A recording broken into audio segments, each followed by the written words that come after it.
What's up? Thank you to everybody for being here. Hope that you are healthy. Hope you're staying safe. Hope, all is as normal as it could be in your life.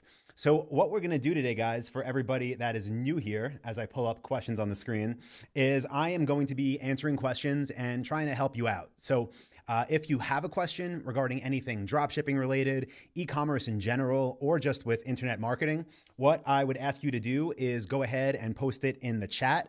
Right now, I am simulcasting, new term, to both YouTube and Facebook. So ask in either of them. And then what I'm going to do is be pulling up questions. I'm going to be answering them. And again, if you don't have a question yet, then just hang out and hopefully you'll learn something from somebody else's.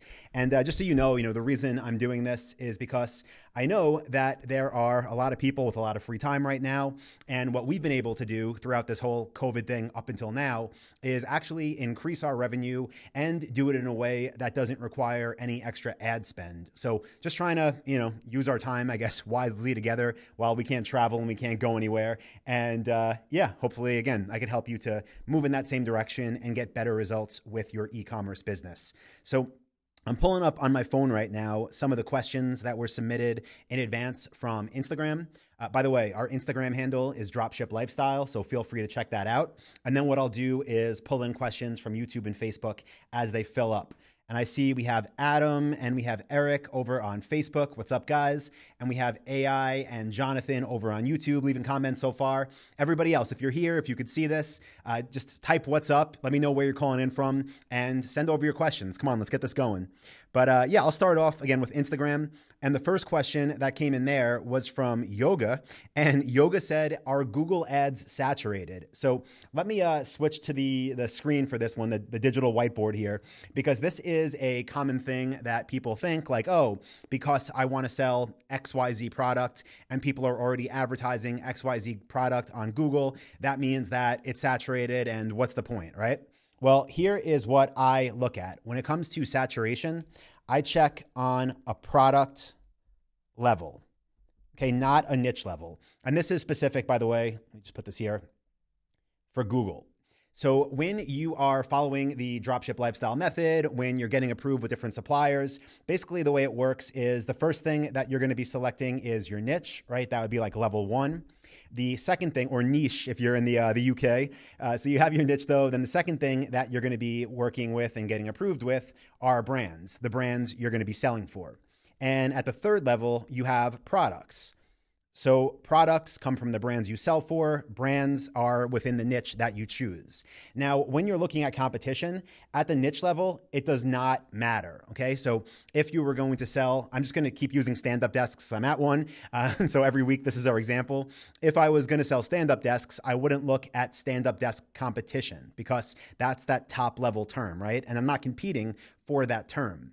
Now, when it comes to brands, I'm going to look at competition a little bit more here, but more so just to see, how many other online companies are selling for these brands, what kind of ratings do they have, what kind of reviews they have. But the main thing that I'm looking for, and for Yoga, what you should be looking for is competition at the product level. Because that's where your advertising dollars should go to, at least most of them, when it comes to Google shopping ads. So you want to see out of all the brands you sell for and out of all the products available from those brands, what does competition look like at the product level? And that's how you can make better decisions. That's how you can choose where to spend your budget. So hope that answers that question. And for everybody that just hopped on, I see we have some new names coming through over on YouTube and on Facebook. What's up, everybody? This is live. What I'm doing now is getting some questions from Instagram answered. Then I'm going to jump into YouTube and Facebook. Just so everyone is aware, what we're going to do is keep this live stream to an hour. And the reason is because if I don't put a time limit like I didn't 2 weeks ago, we went for over 2 hours and my voice was gone for pretty much till the next week. So if you have a question you want to ask it now. You don't have to ask it multiple times. Just ask it once. Again, I'll get to it if it's towards that the top of the list. So you don't have to repeat questions. Again, just ask it and I'll get to it when you pop up in the list.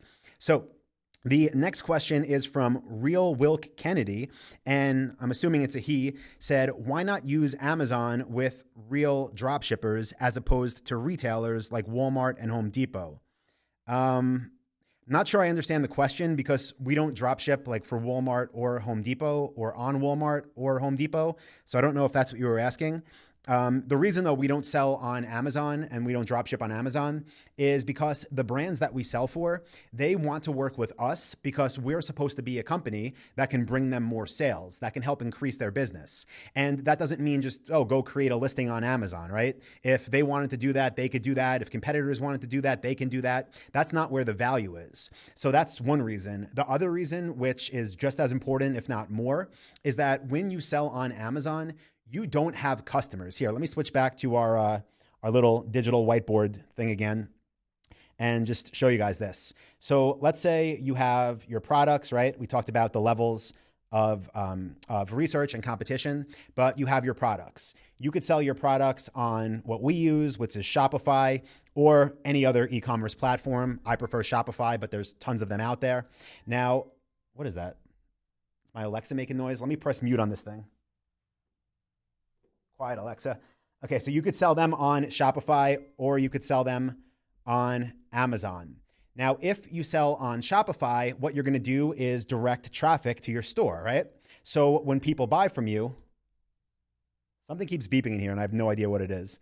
When people buy from you, right? These are customers, 1, 2, 3, 4, 5. When they buy, they're your customers. So things like their email address, their name, their shipping address, their phone number, the products they ordered.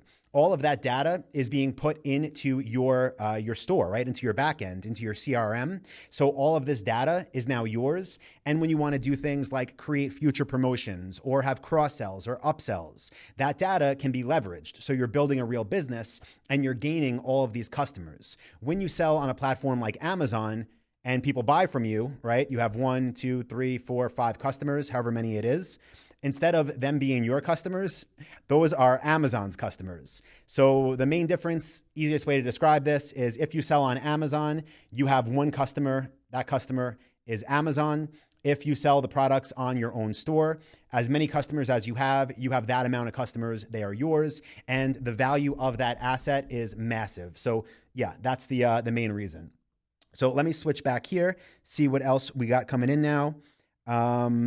Alan says, what kind of products should I target that could be selling now and after the virus? Yeah, so when it comes to product selection, I always recommend selling things that are evergreen.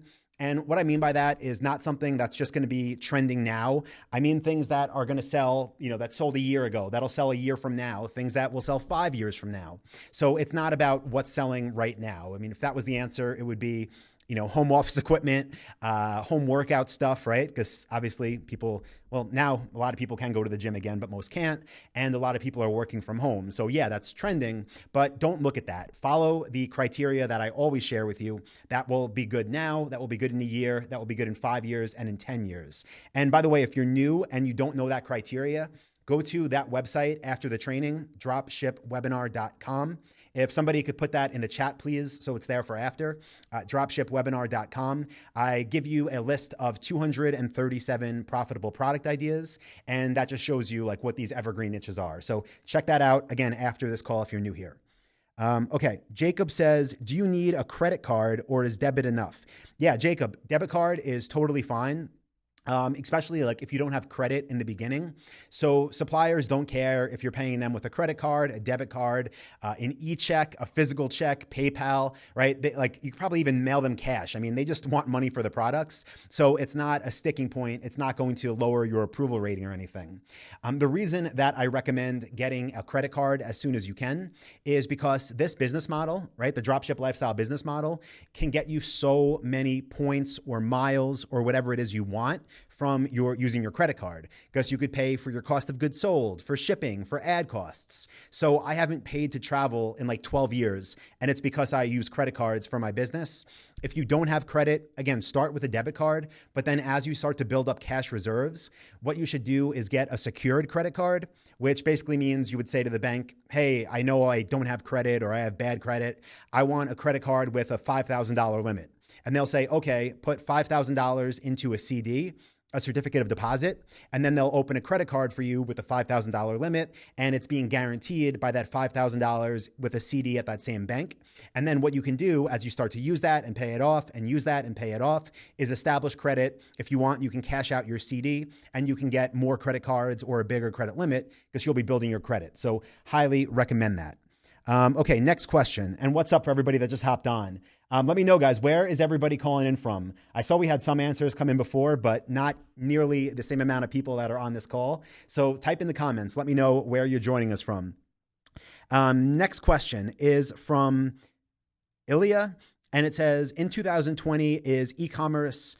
In 2020 for e-commerce, is Shopify or ClickFunnels better? Yeah, huge fan of ClickFunnels, love them. But for e-commerce, especially if you're dropshipping, especially if you're using the dropship lifestyle business model, Shopify is hands down the winner. There's definitely a time and a place for ClickFunnels, but with this business model, not here.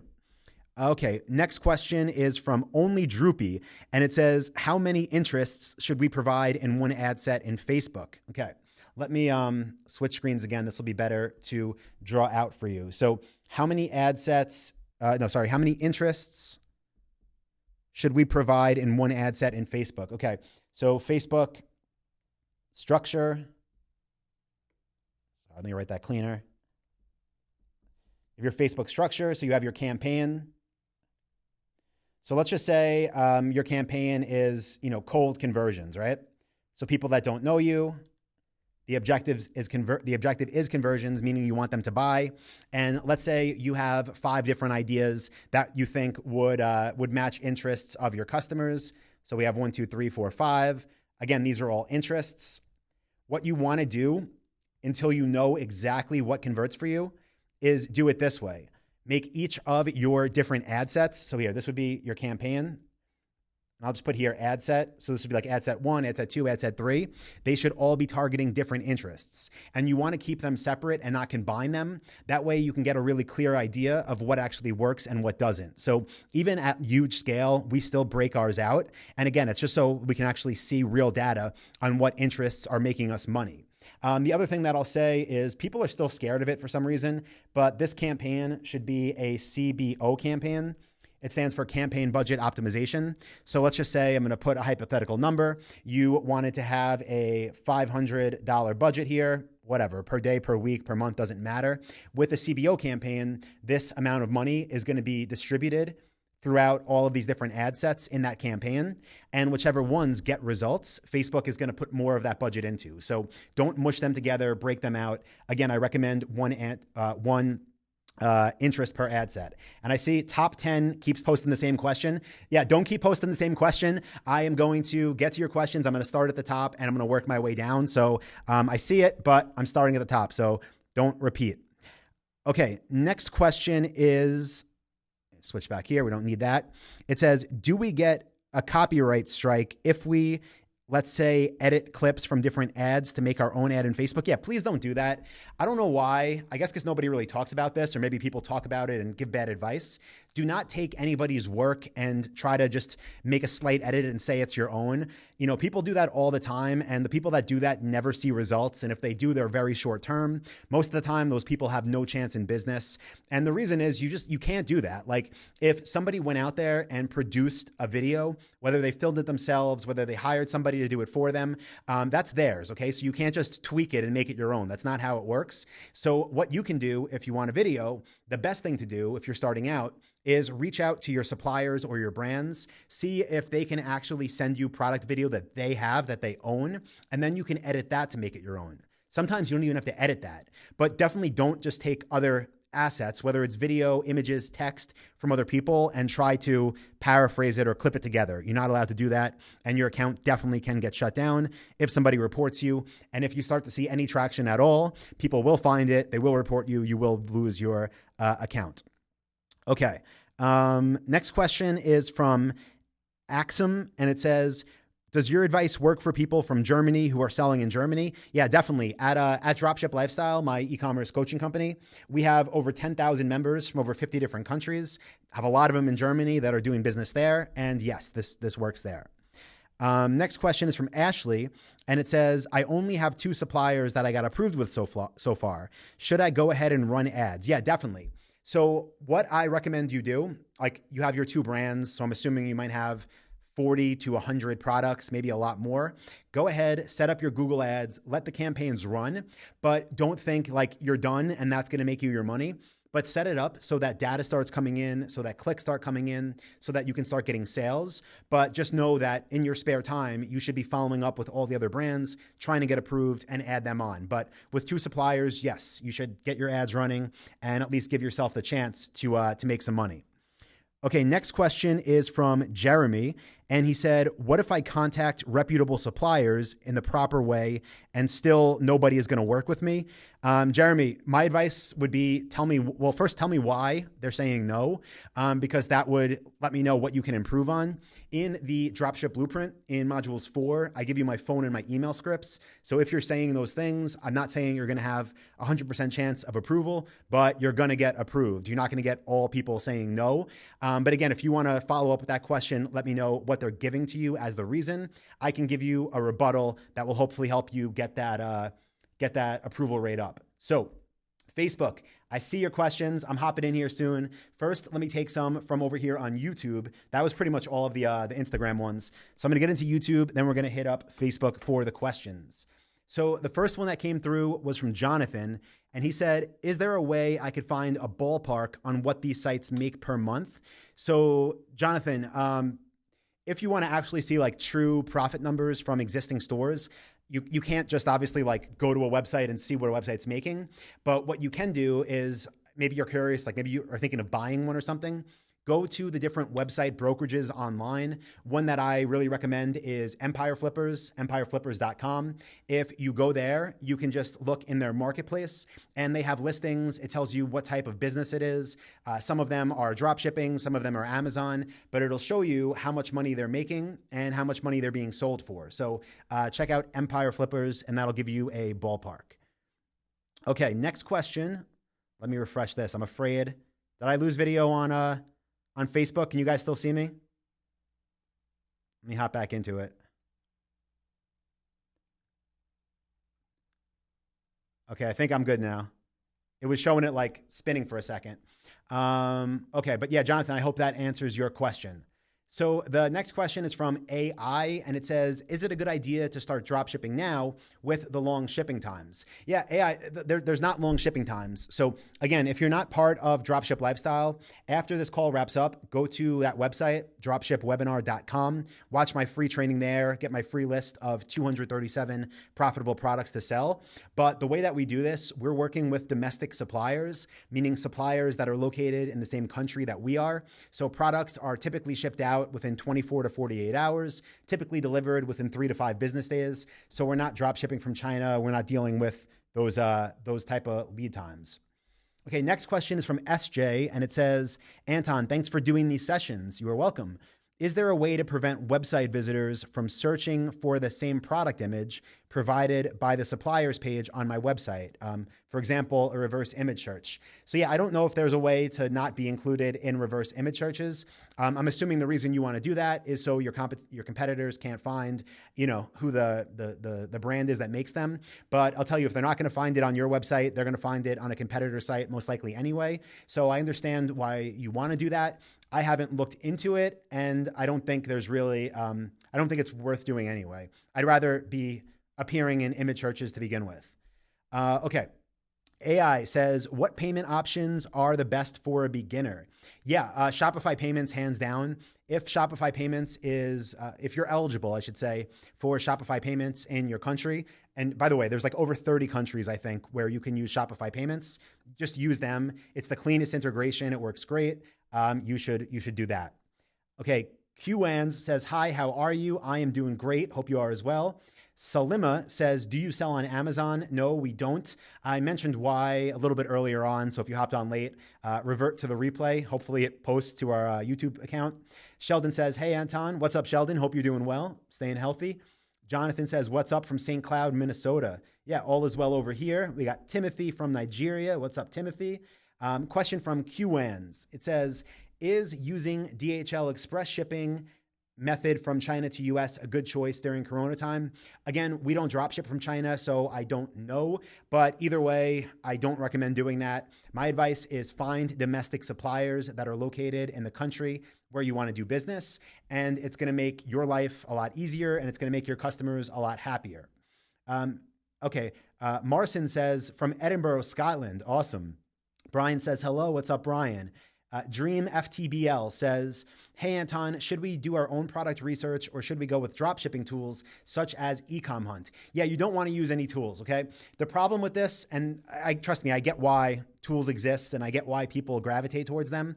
The problem with them is they're never going to get you real-time data, and they're going to be, if let's just say like that tool or any of the other dozens of them shows you, oh, these are the best products, well, then you and 1,000 other people are seeing that, and yeah, a week later, it's not that great anymore.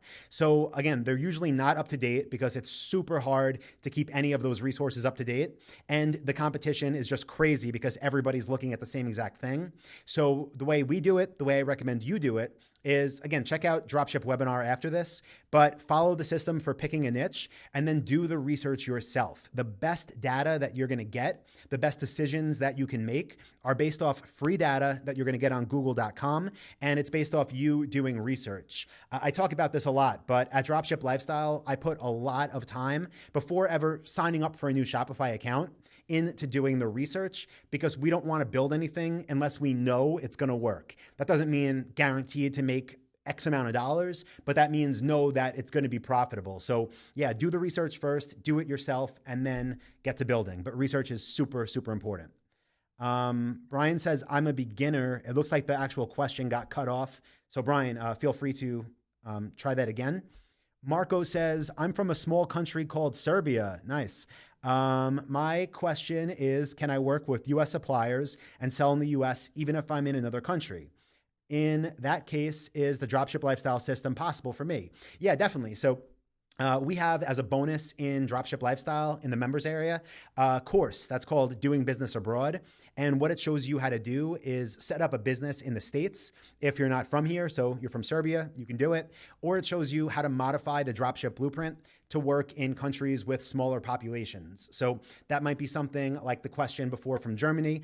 Maybe you want to sell in Germany. I would direct you to my Dropship training program and also to our bonus resource that's in the members area called Doing Business Abroad, which would show you some small tweaks to make in countries with smaller populations.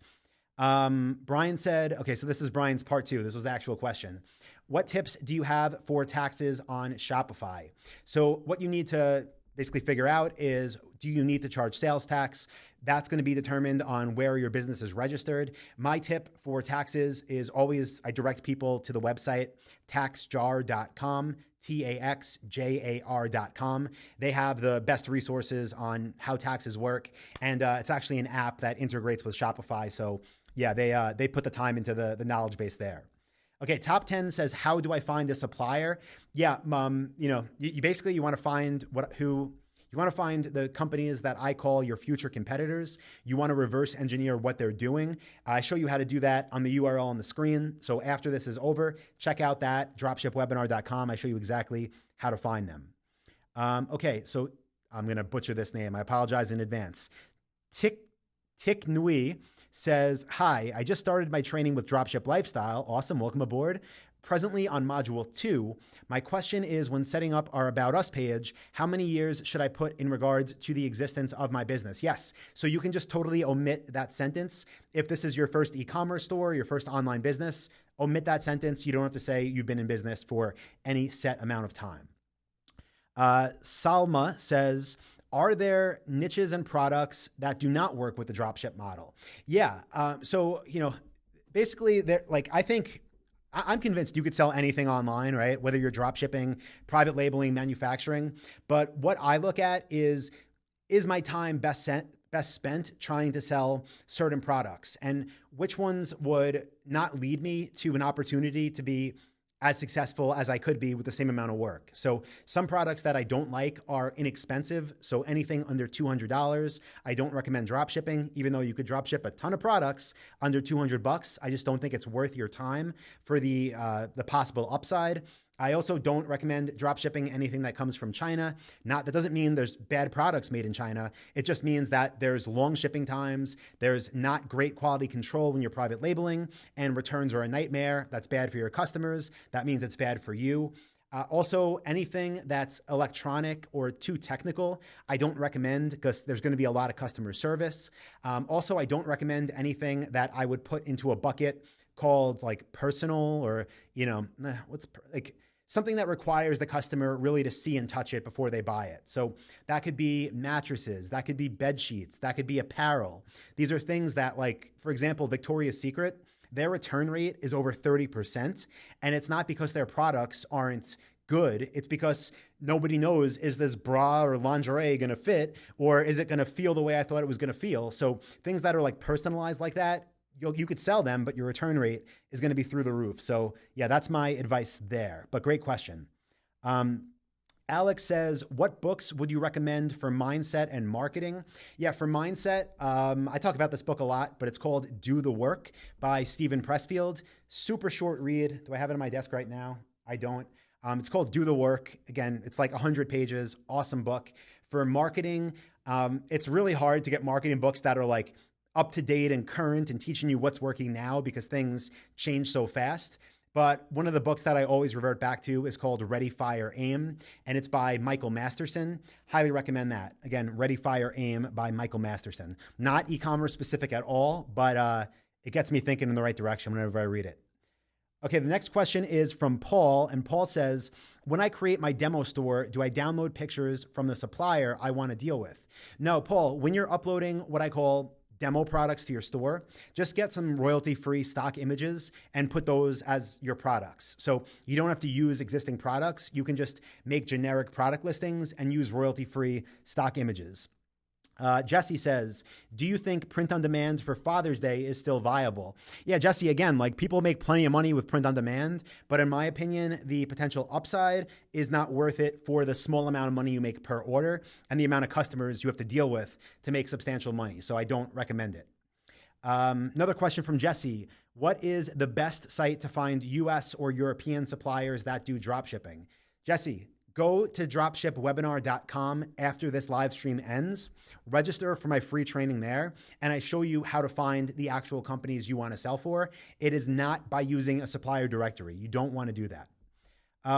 Robert, what tactics do you use to get better pricing from your suppliers, especially early?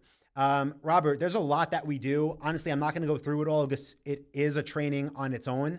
If you're a member of Dropship Lifestyle, in the members area, go log in, click on bonuses, go to retreat recordings, and watch one of my presentations called, I think it's called How to Think Big. It's from our Hawaii retreat, or Think Bigger. And in that presentation, I give all of our tips for negotiating with suppliers, getting preferential treatment and pricing. Okay, let's see. Somebody said, dropship suppliers are not responding to my emails. What can I do? Yeah, call them. I always recommend calling. What are some of your struggles in this business? So, knock on wood, I'm not saying everything runs 100% as it should every single day, but most of my struggles were earlier on when I was first getting started. Some of them were being too reliant on only a couple of brands.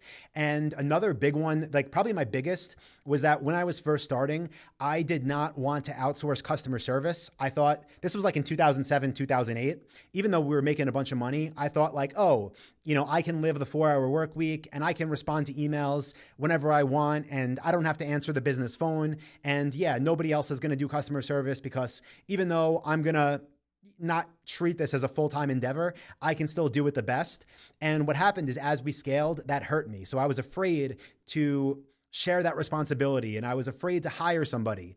But what really happened is my customers suffered because I was not where I should be in terms of being that person on the other end of the computer, responding to sales inquiries and customers. So what happened is as soon as I hired somebody to do customer service, it got 100% better and all of our businesses took off. So maybe delegating responsibility.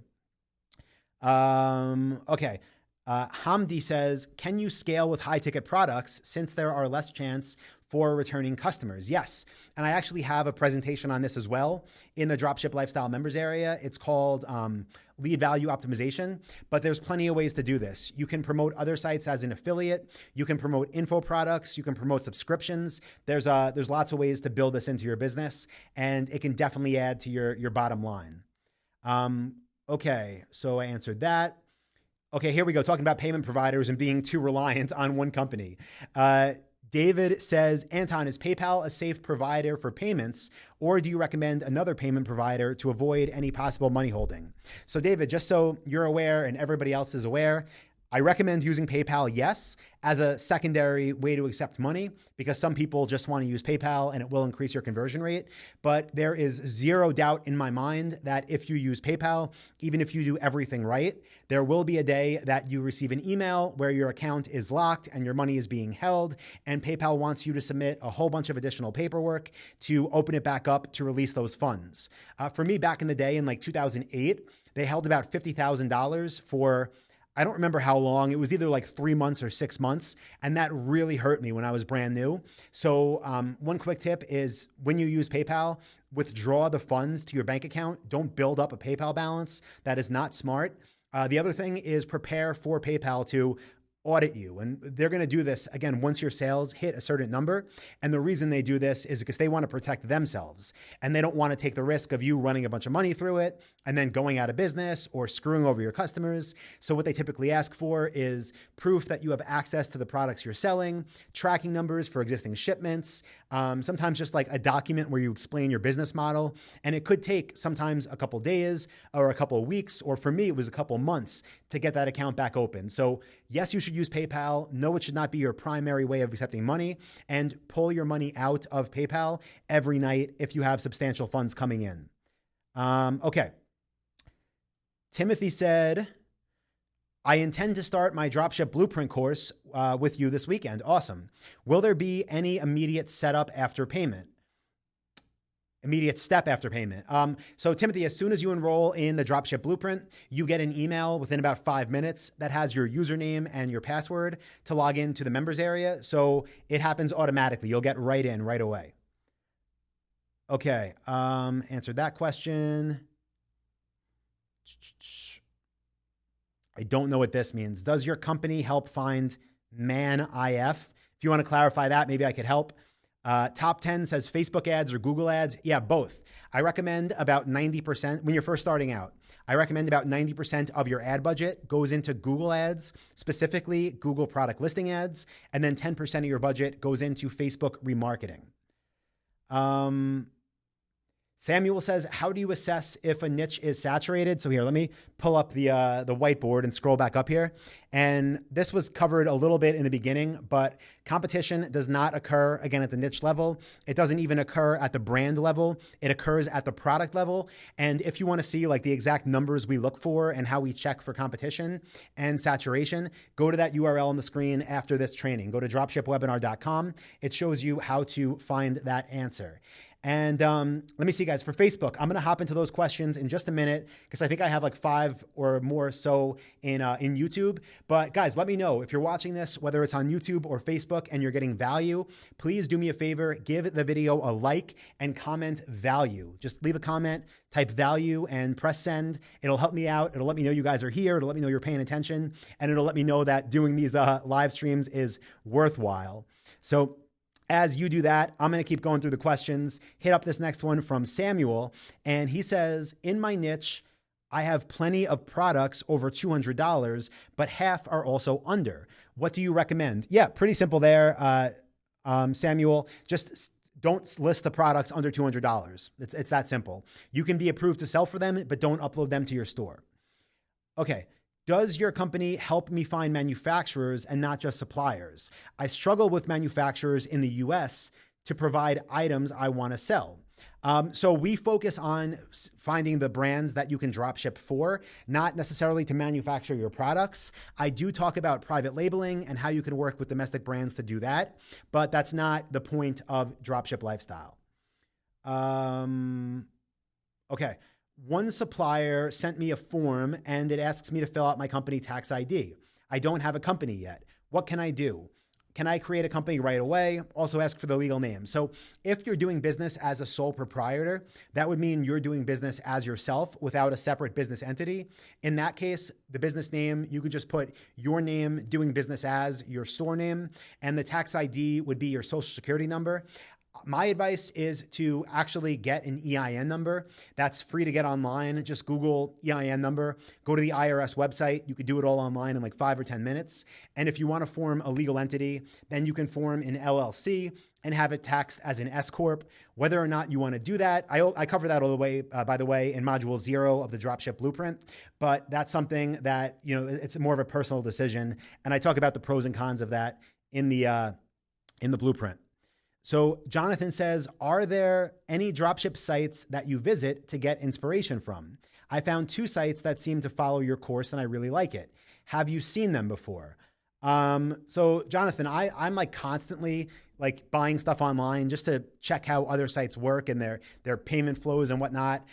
So I can't think of like 1 or 2 off the top of my head because honestly, I'm like daily going to different e-commerce stores. I'm looking at different ads on Facebook and on Google. I'm not always buying stuff, but I'm going through their websites. So yeah, I mean, there's a ton of them. I teach like conversion rate optimization in module 5 of the Dropship Blueprint. And what I teach is what I do based on what we've proven to work. And a lot of the ideas that I get are from literally analyzing probably hundreds, if not over 1,000 e-commerce stores every year.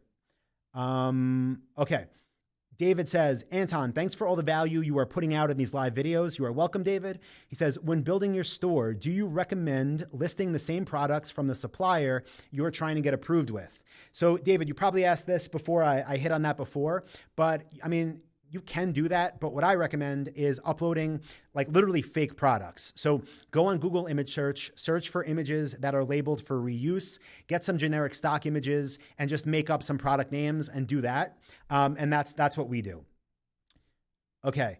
Greg says, if you're starting with virtually 0, how would you go about making your first 1 to 5 sales to raise money from ads?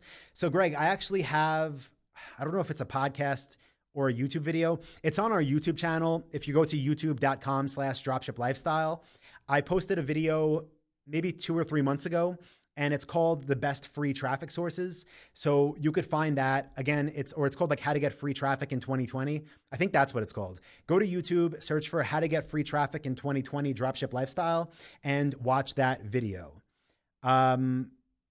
Jack Scott says, when I go on a website to look for their supplier, they don't show it. Where do I find a supplier and brand? If they're not showing it, that's strange. You could do the reverse image trick. You could also just search for the description or the product name on Google and see where else it pops up from. Honey says, how to confirm products which have to be sold around $50, 1 or 2 sales good when testing $50 a day.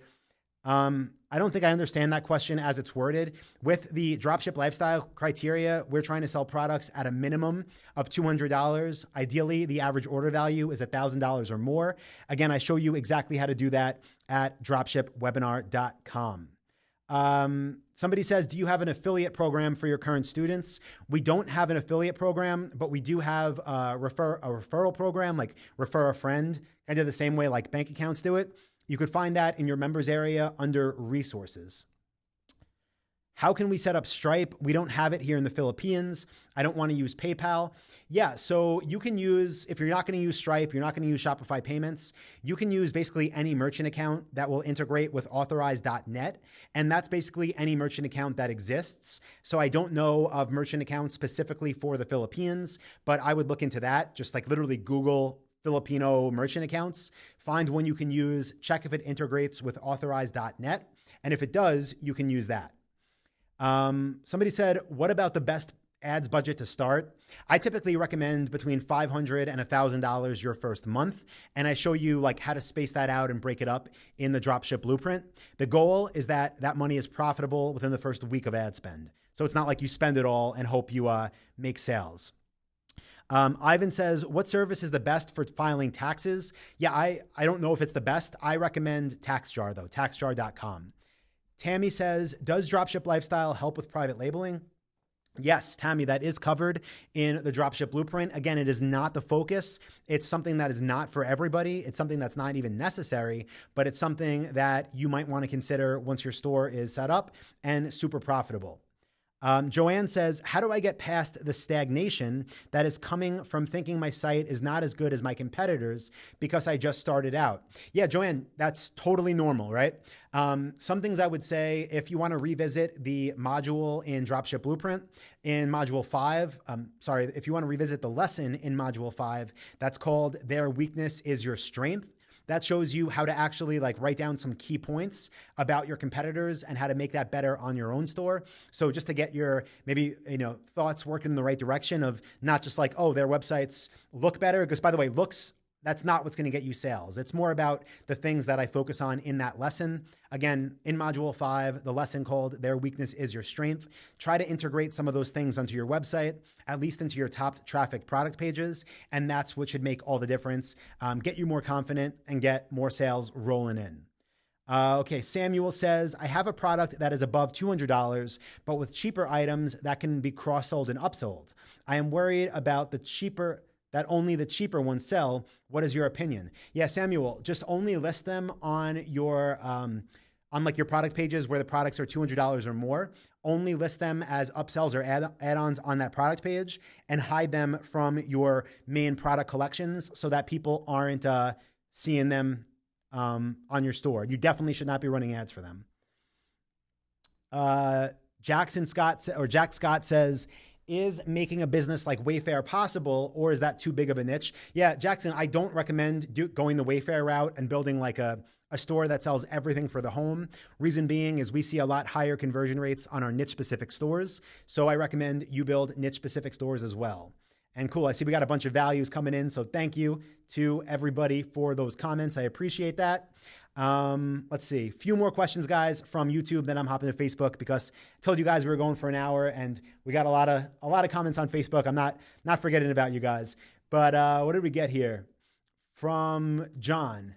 Oh, cool. Well, Paul says, I bought your book. Great information. Paul, I'm happy to hear that. And, yeah, we got stack back there, Dropship Secrets, dropshipsecrets.com for anybody interested. John Chapman says, tons of value, Anton. My family and I are coming on board within the next couple of days. Looking forward to it. Awesome, John. Happy to have you as part of the Dropship Lifestyle family. Robert, does free Google ads taking up space on Google Shopping alter the way you price market research? No. So, Robert, I actually, just today, if you listen to podcasts, go to whatever podcast player you use, search for eCommerce Lifestyle, and literally 5 hours ago, I published a podcast about the free Google Shopping and kind of where they appear and how that's affecting numbers. But, long story short, it's not affecting how we're driving ads. They're still there, but they're kind of hidden. And I talk about what they are and how to use them in that podcast.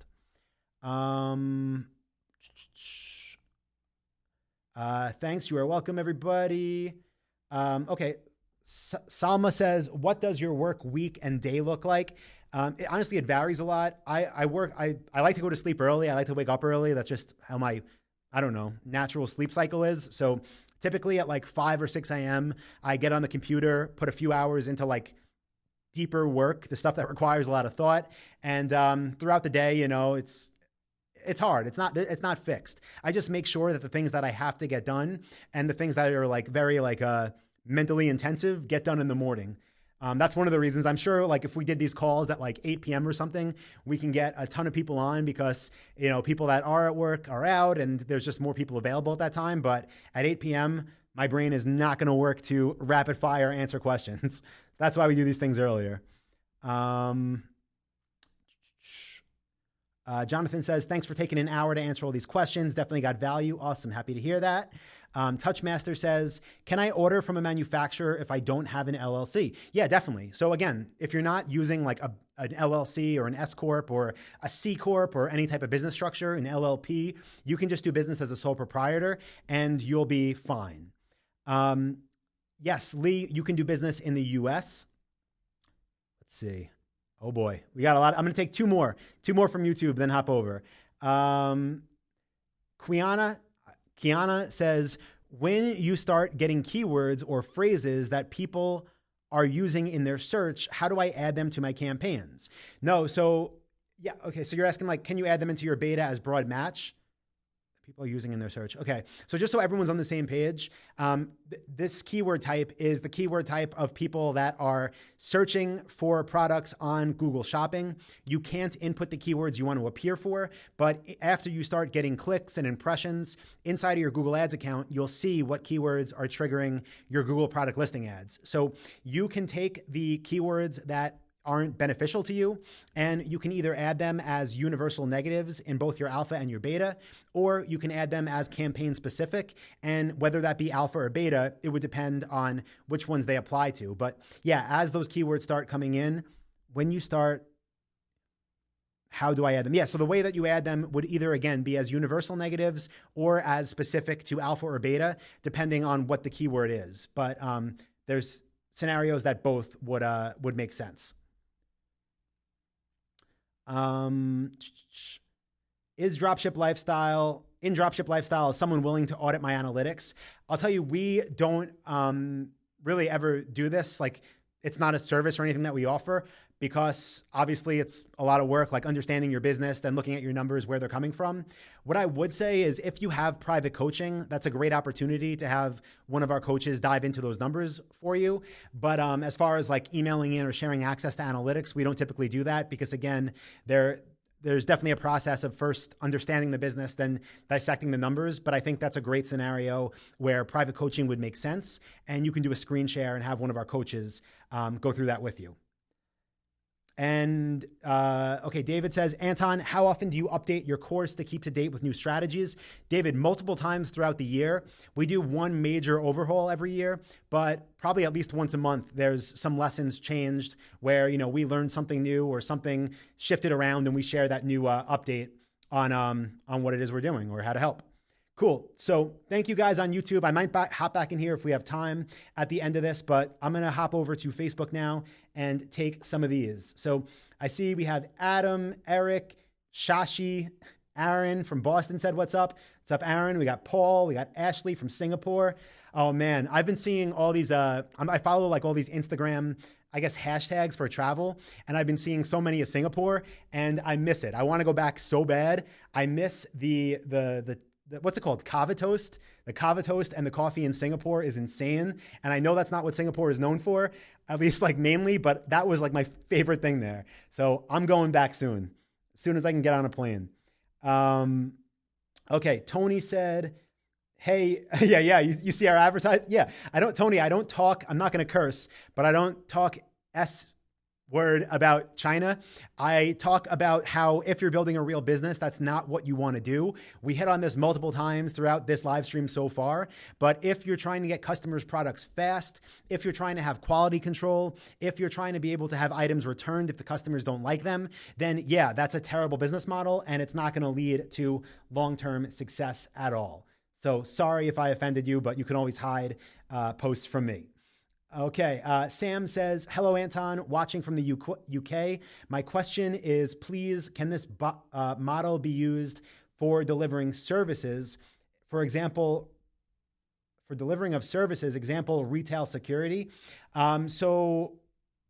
No, like everything that we teach at Dropship Lifestyle is in regards to e-commerce. If you have some type of service business that's security, it might not be a bad idea to actually build an e-commerce store that's like a branch of your security website, where you can sell things like cameras or monitoring services and add like an additional monetization channel.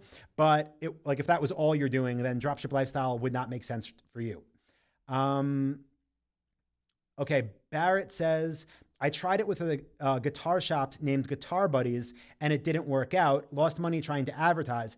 Barrett, are there though like at least 20 brands that would be considered dropship friendly in the guitar niche that aren't, you know, the major brands? Because like I barely play guitar, but like in my mind, there's a few big brands that just pop into my head for like what I would want to get. Are there 20 other brands and hundreds of other products that are dropship friendly that people search for? I've never researched that niche, so I don't know, but something to consider for sure.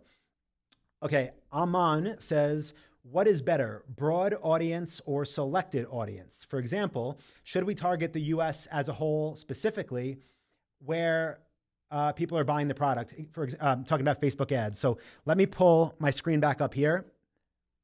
Where did we talk about this? Here. So in the Facebook account structure, again, I talked about, if you were targeting interests, make each interest an ad set. What you can do, Amin, this is only if your ad account has a lot of history, and only if you're getting, I think the most recent time I talked to my Facebook rep about this, it was 50 conversions a week. But if you have that kind of number, what you can do in this CBO campaign is add 2 more ad sets. So we'll just call them ad set 6 and ad set 7. And maybe ad set 6, again, let's assume you're selling in the States. So all of these interests, all the interests are targeted, being layered, this interest US through all of them. Your other ad sets could be something like US, men, and then, if you know your avatar, which you should, like a pretty broad age range. So whatever, let's just say it's 21 through 55. Then you can have another ad set in there that is USA, women, 21 to 55. Now, you could try this, again, depending on your budget and how much conversion data you have in your Facebook account. These could do really well, or they could have 0 spend, or they could have some spend in the beginning and no real profit. So it's dependent on, again, your account history and your ad spend.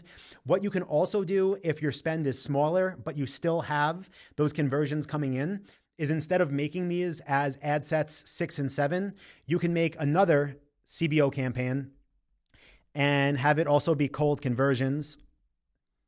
But this top one would be cold conversion interests, and this bottom one would be called cold conversions broad.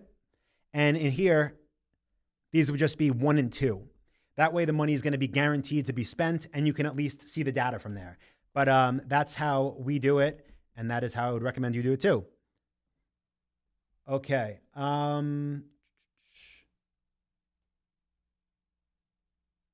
Where are we here? Quality G Bennett says, can you automate this system? So I'm a huge believer and fan in automations and outsourcing as much as possible. With that being said, there's no such thing as like 100% fully automated business. So the goal, if you go through my Dropship Blueprint training program, again, you can learn more about it at dropshipwebinar.com. But the goal is to get this to a point where you can put in between 15 to 30 minutes per day. That's after you did the work, after you got everything set up, after you're profitable. But the goal is to have it what I call semi-automated, but it's not fully automated. Kim says, do you have any specific training material that covers setting up an account with wholesalers?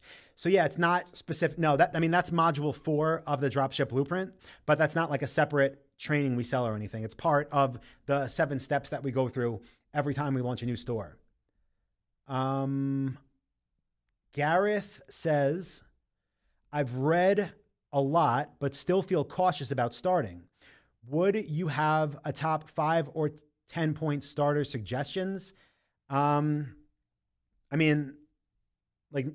specific. Again, there's 7 steps that we go through every time we build a new store. I cover those 7 steps at dropshipwebinar.com, but there's not like a specific, if I understand what you're asking correctly, there's not like a list of 5 to 10 things. I will say this though, I was helping out a buddy over the weekend on Saturday, and I gave a live presentation to his audience.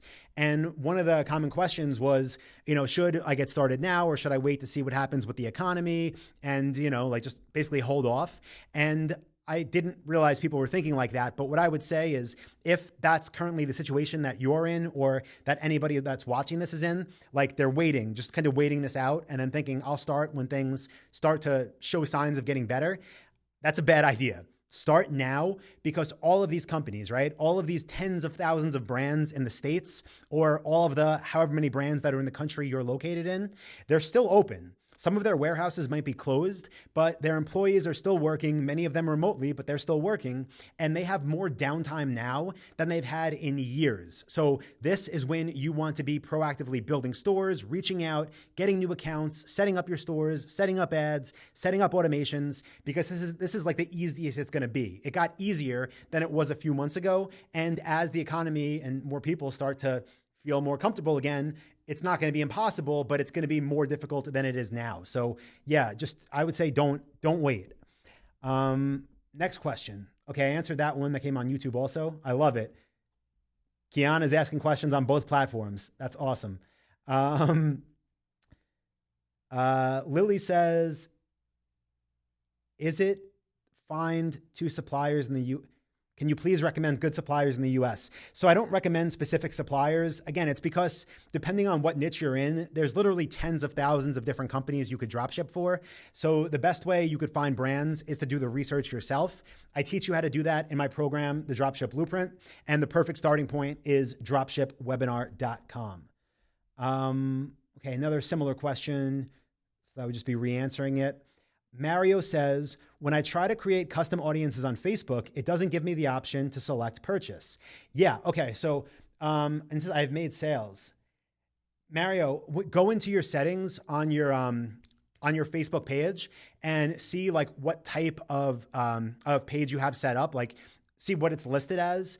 I don't know if it has to be listed as like a retail or store, but you could change that in your Facebook's page settings. Again, like what type of business is this? And another thing that you can and should do is link your Shopify product catalog to your Facebook page. So for example, if you go to facebook.com/dropshiplifestyle, you'll see you can click shop and it has like all of our merch. So we have that linked too. And that's letting Facebook know like, oh, this is an e-commerce store and you can select different events like purchase. So I would try both of those. Okay, Mario says, also, when you first started dropshipping, what was the process you used for tracking money going in and out? Yeah, back then Excel and then Google Sheets for the longest time. Just simple spreadsheet, order number, date, product ordered, sale price, wholesale cost, shipping cost, like just literally lines in an Excel sheet and then Google Sheets. And now Xero, Xero. Don't need that when you're first getting started though.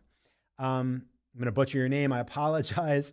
Kala Vizi says, what are other places to market our products other than Facebook? Yeah, Google product listings. 100%. Jacqueline says, I heard it's more complicated to use US suppliers for dropshipping.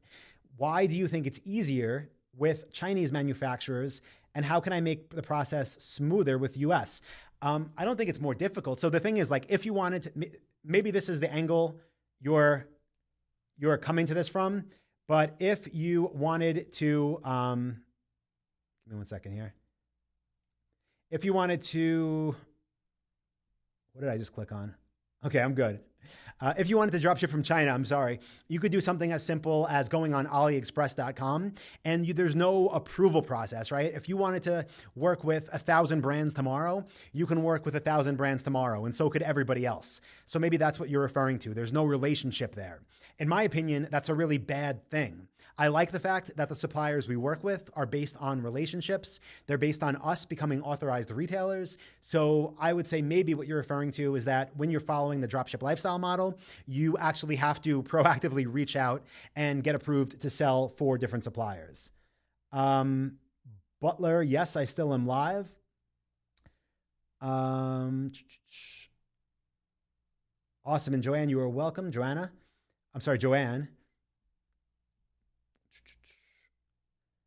Mario, what is the quickest way to eliminate products under $200 from our feed? Sort by price. Sort by price. Highlight everything under $200. Click delete. Okay. Let me zoom in here a bit. Got some longer questions and the text is small. Sam says, hi, Anton. Thanks for that wonderful answer. I appreciate it. Also, I have purchased Dropship Secrets. Yeah, Sam, if you have any issues accessing it, please email support@dropshiplifestyle.com. Support@dropshiplifestyle.com. We'll help you out right away.